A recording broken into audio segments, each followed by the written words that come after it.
Luka Cinta 12 Januari 2025 yang akan tayang hari ini pukul 21.30 WIB di SCTV. Salma dan William lagi-lagi berdebat. Salma yang kesal dituduh selingkuh pun akhirnya membahas soal perselingkuhan William. William emosi dan hampir lakukan KDRT ke Salma. Salma mengambil batu untuk membela diri, William menarik dan akhirnya tas Salma jatuh. William pun membaca surat yang keluar dari tas Salma. Lalu, Salma mengambil surat itu dan pergi. Di tengah jalan, Salma tiba-tiba mual. William pun langsung mengurus Salma. Setelah itu, Salma malah pingsan. William langsung membawa Salma ke rumah sakit terdekat. Betapa syoknya William ketika mendengar penjelasan dokter bahwa Salma sedang hamil.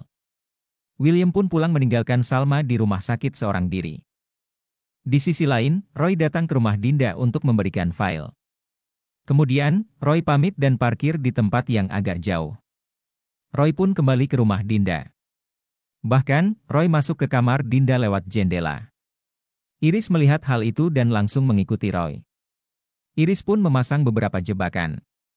Akhirnya, Iris berhasil membuat Roy pingsan.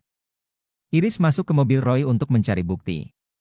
Iris pun melihat transaksi di e-commerce Roy. Ternyata, Roy pernah membeli topeng yang sama waktu di kafe Lembayung. Iris makin curiga dan tiba-tiba Roy datang.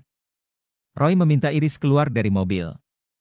Di sisi lain, William membanting-banting barang di kamar hingga terdengar oleh Tania. Singkat cerita, Tania tahu Salma hamil. Tak lama, Salma pulang. Tania pun langsung mengusirnya keluar. Tania juga menyebut Salma sama seperti Ayunda.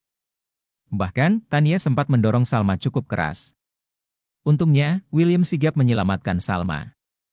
William bilang, Salma akan tetap tinggal di rumah, tetapi tidak akan dicintai olehnya.